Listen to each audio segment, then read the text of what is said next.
Good morning guys, मैं दयाशंकर और आप सभी का स्वागत करता हूँ हमारे यूट्यूब पैथोलॉजी नॉलेज चैनल में। तो गाइस, आज मैं बात करने वाला हूँ ईएसआर टेस्ट की। आज मैं आपको ईएसआर टेस्ट के बारे में बताऊंगा कि ये टेस्ट किस लिए कराया जाता है, इस टेस्ट के बढ़ने से क्या क्या प्रॉब्लम्स हो सकती हैं, इसकी नॉर्मल वैल्यू क्या होती है और किन कारणों में ये बढ़ता है। तो चलिए स्टार्ट करते हैं। तो ईएसआर टेस्ट जो है गाइस, ये एक हेमाटोलॉजी का कॉमन टेस्ट है। इससे किसी एक पर्टिकुलर बीमारी का पता नहीं लगता है, बट इससे ये पता लग जाता है कि हमारी बॉडी में कोई सूजन है या कोई इन्फेक्शन तो नहीं है। तो इस के लिए इस टेस्ट को कराया जाता है। तो बेसिकली होता क्या है, जब हमारी बॉडी में कोई सूजन होती है तो हमारा जो लीवर होता है वो प्रोटीन बनाने लगता है, और ऐसे ही जो हमारा इम्यून सिस्टम है वो भी प्रोटीन प्रोड्यूस करने लगता है। और वो जो प्रोटीन होता है वो अबनॉर्मल प्रोटीन होता है, और वो जो प्रोटीन है वो सूजन के केसेस में बढ़ जाता है हमारी बॉडी में।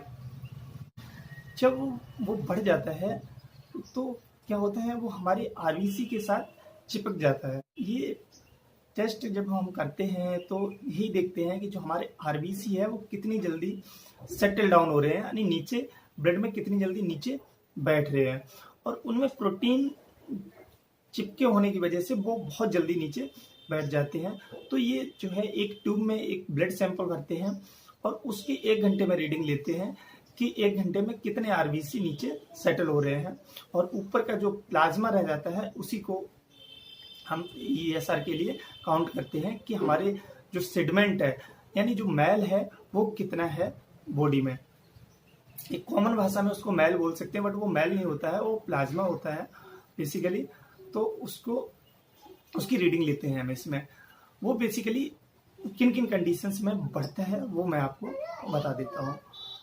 तो जब भी आपको कोई ऑटो इम्यून डिजीज होती है या फिर आपकी बॉडी में कोई स्वेलिंग है, वो बेसिकली ऑटो इम्यून डिजीज की वजह से, या कोई टीबी के केस में भी ये बढ़ जाते हैं, यानी ट्यूबरक्लोसिस के केस में भी, गोट यानी गठिया की बीमारी में, या अर्थराइटिस हुआ ये, या फिर आर्थराइटिस टेम्पोरल हुआ, यानी जब ब्रेन की जो नसें होती हैं उनमें जब स्वेलिंग आ जाती है तब भी ये ऐसा बढ़ता है।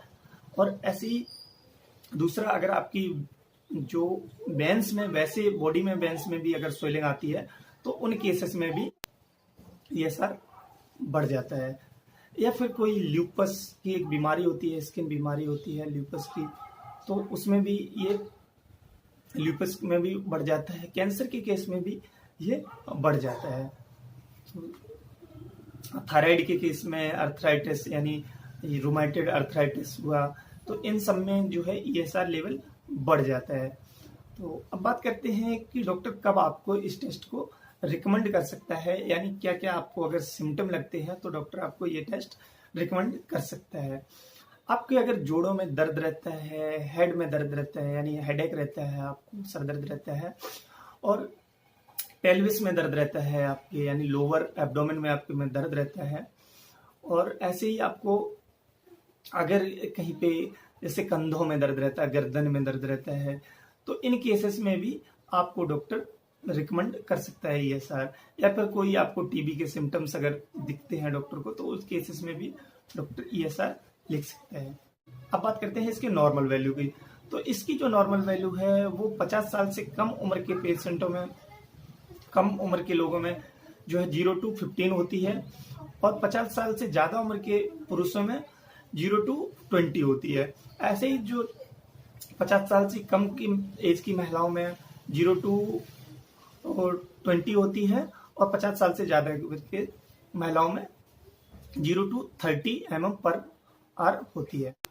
तो गाइस, अगर आप इसके बारे में और भी डिटेल्स में जानना चाहते हैं तो नीचे डिस्क्रिप्शन में हमारे लिंक दिया हुआ है, तो वहां पे जाके आप हमारी वेबसाइट पर विजिट कर लीजिए। बेसिकली मैंने आप लोगों के लिए ही एक वेबसाइट बनाई हुई है जहां पे मैं आपको डिटेल्स में बता सकता हूं, क्योंकि यहाँ पे मैं वीडियो में आपको उतना डिटेल्स में नहीं बता पाता हूं।